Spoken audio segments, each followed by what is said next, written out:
Бидејќи следната сабота имаме гости, не сакав вечер да ја започнам темата која што брат Рајче ја предложи во врска со откровението. Тоа ќе биде серија од повеќе саботи и не сакав да започнам сега, па да биде прекината следната сабота. Туку, ако даде Господ живот и здравие, значи за 2 недели после наредната сабота, значи некаде од 13 натаму, може би во текот до крајот на тој месец, па може да фати и март, ќе видиме, зависи како ќе тече проучувањето. Ќе зборуваме за откровението и за најважните пророштва, пред се врзани за Божиот печат и жигот на цверот. Затоа избрав вечер да одговорам на едно прашање кое што беше поставено на нашето молитвено проучување во среда оваа седмица. Зошто Светото писмо, например, на неколку места во Откровението, зборува дека ѓаволот, ѕверот, грешниците, лажниот пророк ќе се мачат во огненото езеро во веки веков. Вечно ќе се мачат. Па да ги прочитаме, дали стварно вечно ќе се мачат? Во смисол, постојано ќе се мачат и нивните маки никогаш нема да престануваат. Ќе се печат и никогаш нема да се испечат. Мнозина така ги разбираат овие стихови. Да, најчесто католичката традиција, во текот на целиот долгиот, темниот среден век, и тоа останува до ден денес. Протестантите исто така, како последица на католицизмот. Во православието постојат и вакви и онакви, мнозина се свесни дека не држи вода едно такво сваќање, кое што го претвора Творецот во поголем, попореметен психопат од било кој злосторник на оваа земја. Па постојат разни теории, дека тоа е некој духовен оган, дека вечно ќе ги пече нивната совест, непокајана, дека тоа не треба да се свати во смисол на печење, вистински материјален оган. Но како и да е, повторно она постојано ќе се мачат. Дали сега со ваков или со онаков оган, дали е тоа алегорија или символика или буквално. Важно, сите се согласуваат во мнозинството, така да речем, христијански деноминации, дека тоа ќе трае вечно и дека и загубените души ќе живеат на некој начин постојано, само што постојано ќе постојат во такви маки кои што никогаш нема да престанат. Прво да кажам дека ваквото сваќање не постојало во раното христијанство. Најраните црковни оци, например Иринеј Лионски од крајот на вториот век, го осудува ваквото учење како ерес. Учењето за бесмртност на душата го осудува како ерес. Тој има напишано цела една книга под наслов Против ересите. И помеѓу сите ереси и бесмртноста на душата ја споменува како една од нив. Значи, ако нарекуваат татко на православието, Иринеј Лионски од крајот на вториот век, загинал маченички на почетокот на третиот, 202 година после Христа. Значи, во раното христијанство не верувале вака никој, скоро никој. И да, верувале како има маки, но дека злото и гревот ќе бидат кога тогаш, ќе дојде време кога ќе бидат целосно уништени, терминирани, да се изразиме така. И нема тоа да биде некоја постојано мачење кое што никогаш нема да завршува. Но да ги прочитаме овие библиски текстови пред се. Па ќе отвориме во Откровението, 20-та глава. Еви, денес беше спомената од брат Дехран, исто така таа глава. На иницијатива на брат Трајче ја читавме и дел од неја ја читавме во средата. Откровение 20 глава. Јас ќе почнам од 7 стих, па понатаму. Дали гледавте текстот? Ако ќе се навршат 1000 години, Сатаната ќе биде пуштен од затворот свој, вели овој превод, или зандана, темница, бездна, дека натаму, и ќе излезе да ги лаже народите по 4 краишта на земјата, Гог и Магог, и да ги собере за војна. Нивниот број е колку морскиот песок. За жал големо мноштво и големо ќе биде мноштвото на загубените. Или оние што ќе станат во второто воскресение. 9 стих продолжуваме и вели: тие излегува по ширината земна и го заобиколија живеалиштето на светиите и возлюбениот град. Падна од Бога оган небесен и што вели? Ги проголта. А ѓаволот што ги лажеше беше фрлен во огнено и сулфурно езеро, каде што е зверот и лажниот пророк. Тие ќе бидат мачени дење и ноќе во векови. Се вели тука. Како велат некои други преводи што ги имате на располагање? Да, повели.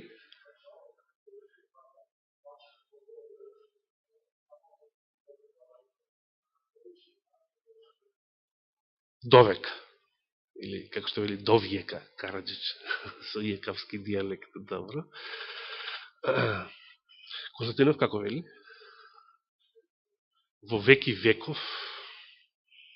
Значи, слично како и овие ревидремниот, во векови. Во веки. Од тука произлегува и прилогот вечно. И така натаму. Да видиме, да отвориме во трета ангелска вест. Се извинам, само читаме се. 14 глава, Откровение 14 глава. Да немаш само некој друг превод, да сакаш да го прочиташ стихот.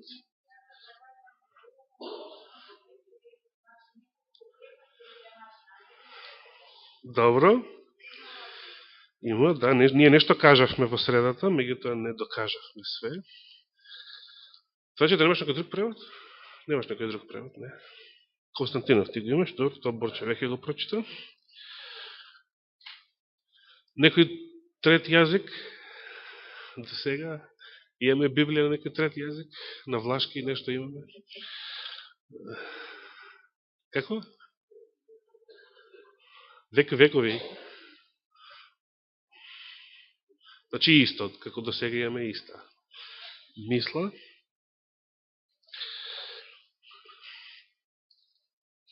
Да отвориме, значи, Откровение 14 глава. Што вели третиот ангел, оној кој што е инспирација за настанокот на адвентното движење.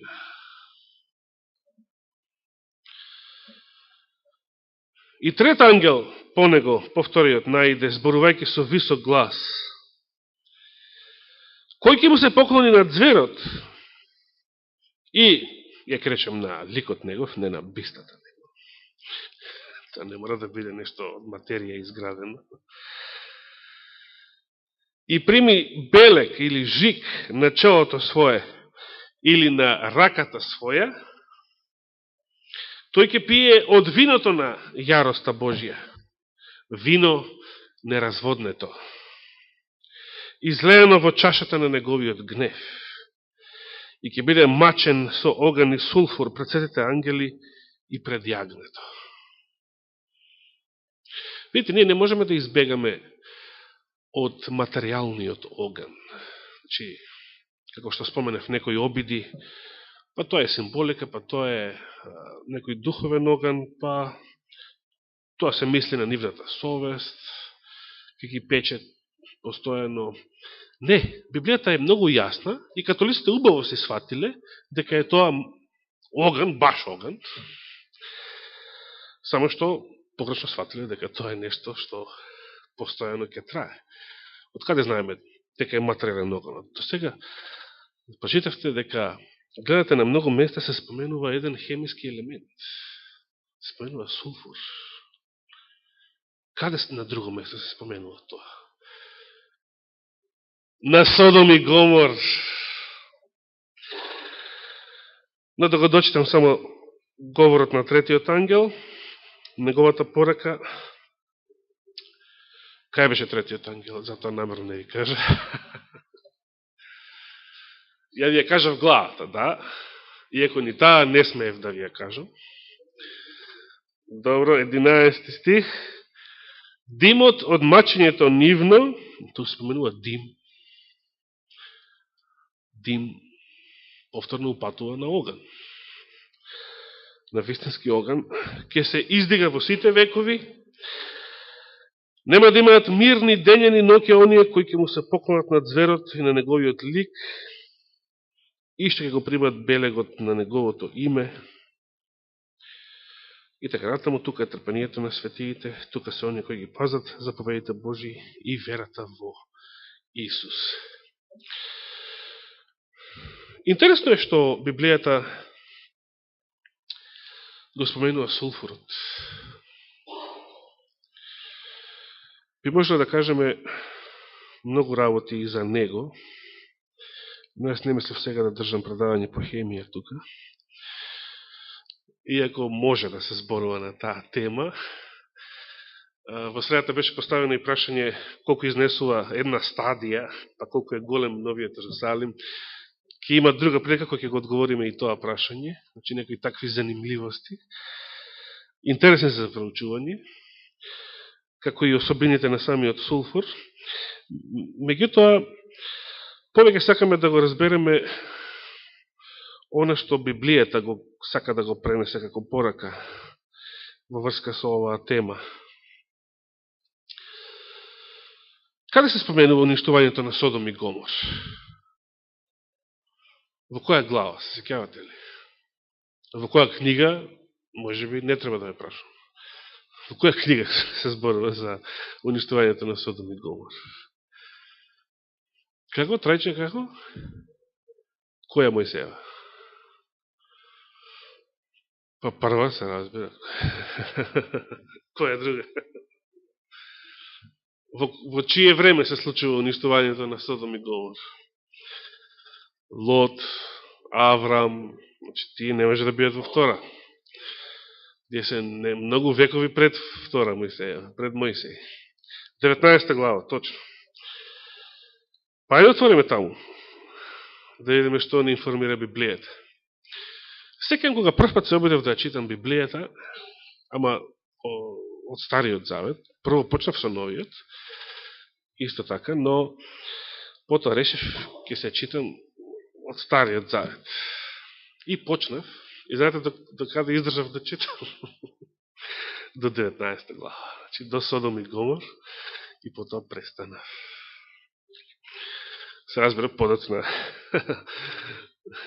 продолжив да читам, меѓутоа, кога сефте, значи пред да дојдам во црква, пред било кој да ме познава тука, кога сам си ја читав, на матка секам пробав да ја читам, летото 91 година, и стигнав до 19 глава и тука запнав, значи ја прочитав 19 и тука запнав и после не продолжив понатаму. Не, едноставно се соочував, значи Даничич преводот го имав, тука го имам, истиот примерок е еден многу постар издание, што го читав. И Добро, имаше и разни изрази што не ми беа веднаш јасни, нели, со тек на време ги учев и така натаму, бидејќи тоа е сепак еден старосрпски јазик. Како и да е, Новиот Завет ги имав барем на македонски, а плюс и Нов Завет беше полесно за разбирање, за читање, за проучување и така натаму. Но Стариот Завет е многу интересен, има доста енигматични моменти, дури во Битие, има многу концизни информации кои што не се многу објаснети, само се нафрлени така. Например, синовите Божии и керките човечки. Што значи тоа? Има многу така концизни податоци, или што значи во времето на Фалек се раздели земјата, или некои такви интересни моменти, што Библијата не ги дообјаснува, но кои што се интересни за проучување и за разбирање. 19 глава, така? Ке го прочитаме само делот што зборува за уништувањето на градовите. Како 24 стих?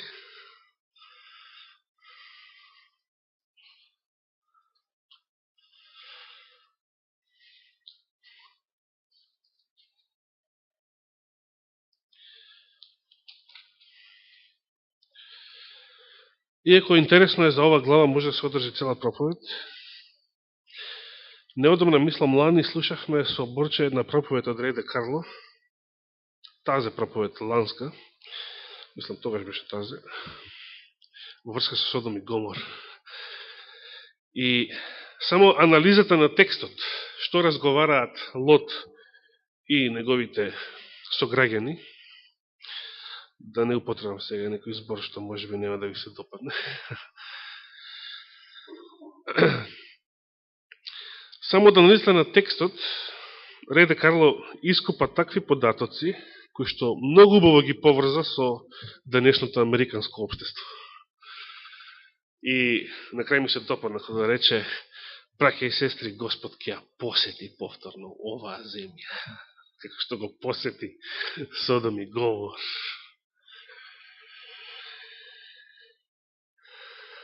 Но сега да го прочитаме само извештајот за нивното уништување. Што се случи? 24 стих. Пред тоа се вели дека кога веќе сонцето било изгреано, Лот пристигнал во Сигор, тој помалиот град, кај што побрал да се склони, затоа што е мал, значи демек не е толку грешен, и така натаму, а подоцна бил уништен и тој град, значи джаве што бил помал, тоа ако сега да речеме, ај у Свети Николе може да не е толку страшно како Скопје. Борче може да ни каже подобро како е во Свети Николе. Добро. Добро. Тогаш излее Господ врз Содом и врз Гомора дожд од сулфур и оган од небото. Каков е овој оган? Вистински оган, материјален оган. И ги сосипа оние градови и целата околина, и сите жители во тие градови, и сите растенија. Што ја чека Америка и овој свет? Според апостол Петар,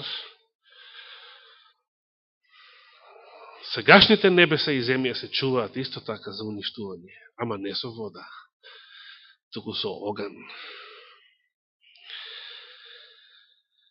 Пота се зборува за жената Лотова, одејки по него, погледна назад, се претвори во солен столб и така натаму и така натаму. Но, потоа што вели, а утрената рано, откако стана Аврам, отиде на местото каде што беше стоел пред Господ и погледна кон Содом и Гомора и на целата долина, и што виде? И ете се креваше дим од земјата како чад од силен оган. Се секај медеш брат Славе, тоа беше 92 година, Данило ќе се сетиш можеби, кажуваше како значи, раскажуваше како бегале, нели, од војната во Босна, Дервента и така натаму, и како во еден момент се враќаат на место каде што била куќата нивна, и секам на неговите збори кога рече, и гледаме, нема куќа. Замислите, одите дома и го нема тоа што било дома, на тоа место. И ако сте во зграда, цела зграда ја нема. Цела куќа ја нема. И не знам како се почувствувал брат Славе тогаш, он го кажуваше тогаш тоа искуство. Меѓутоа, Аврам бил навикнат да гледа цели 2 града на тоа место каде што ние денес можеме да видиме само мртво море. Сега израелците го имат и сушеното и јужниот дел од морето и прават со неја 300 бизнеси таму во врска со наводнувањето на целата таа пустина Негев до Црвеното море на југ. Се едно, Аврам на тоа место гледал плодна котлина со 2 просперитетни града и сега едно утро станува и гледа што? Спржена земја од која што се крева дим. Чад од силен оган, 28 стих. Потоа 29 вели, додека Бог ги уништуваше градовите во онаа област. Се сети Бог на Авраам, па го изведе Лот од местото на погубувањето, кој ги сосипуваше Господ градовите каде што живееше Лот.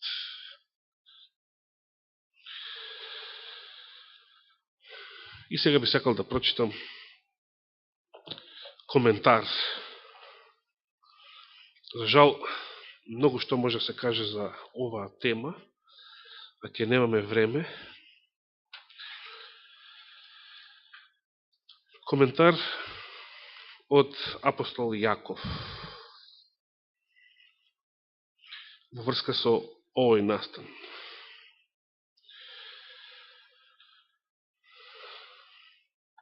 Значи, соборно послание на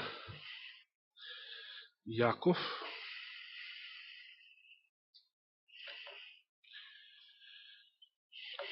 се извинувам, не на Јаков, на Јуда. И двајците се браќа Господови. Ке ми простите што ги побркав. Само една глава има Јуда, нели? И што вели апостол Јуда во врска со уништувањето на Содом и Гомор, 7 стих. Јуда 7 стих. Како што Содом и Гомора и околните градови што блудствуваа,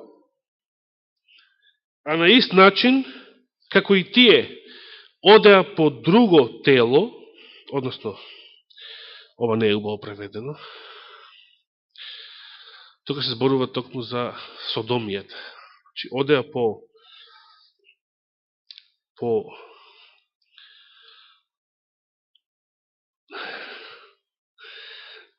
не знам како да го преведам, изворниот текст вели странско тело.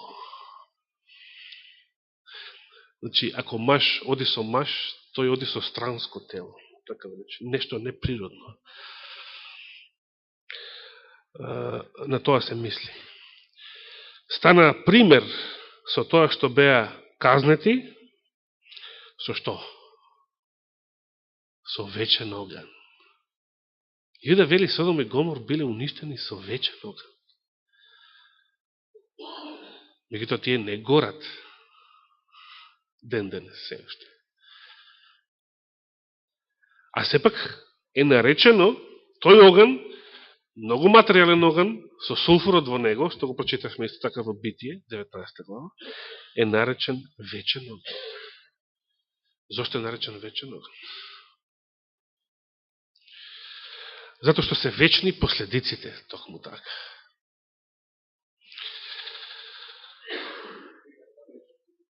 Меѓутоа постои и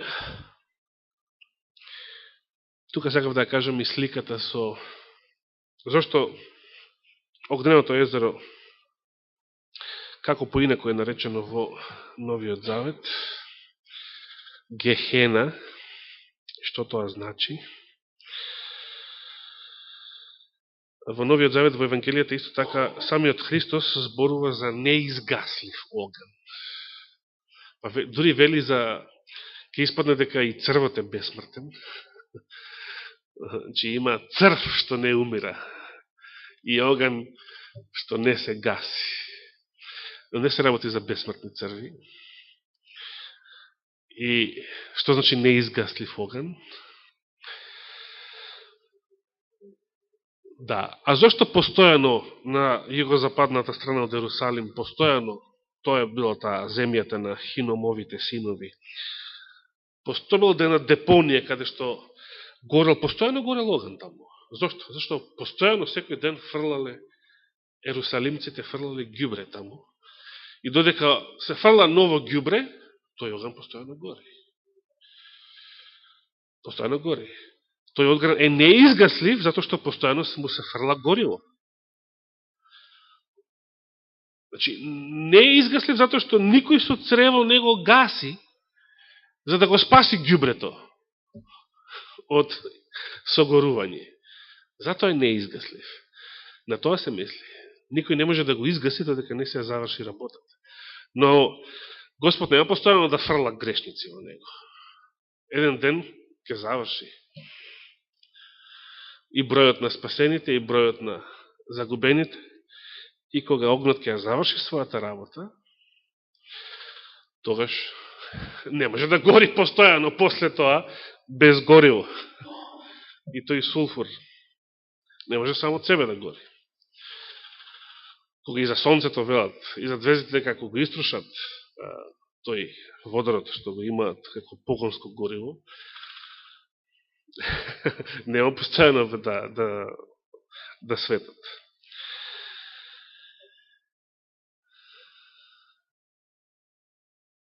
И Јуда ни кажува дека сепак тој оган е наречен вечен,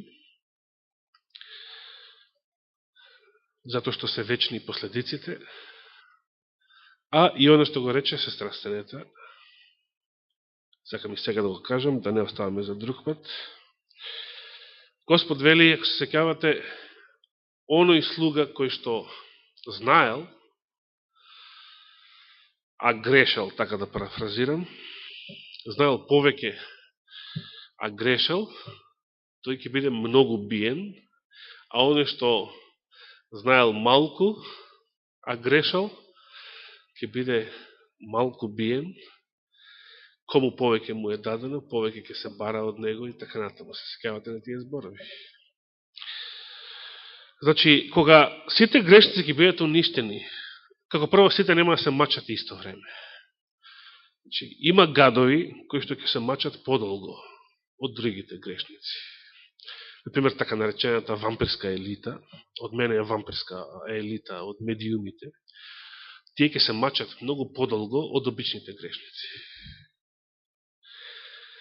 Кога сите ќе бидат уништени, демоните ќе се мачат многу повеќе, подолго, од било кој човечки грешници. Дори кога демоните ќе бидат уништени, сатаната ќе се мачи подолго и од сите нив. Колку долго, никој од нас не може да каже.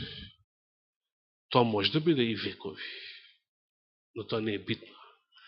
Важно е дека еден ден ќе заврши. Тоа ќе биде Божијата казна и тоа е она од што Господ сакал, не избавил и сака да бидеме избавени, спасени, да не нас најде нас таа судбина. Туку да живееме вечно во Неговото царство, во Новиот Ерусалим. Слободни од гревот, слободни од болести и слободни од смртта. Нека му е фала и слава вечно. Амин.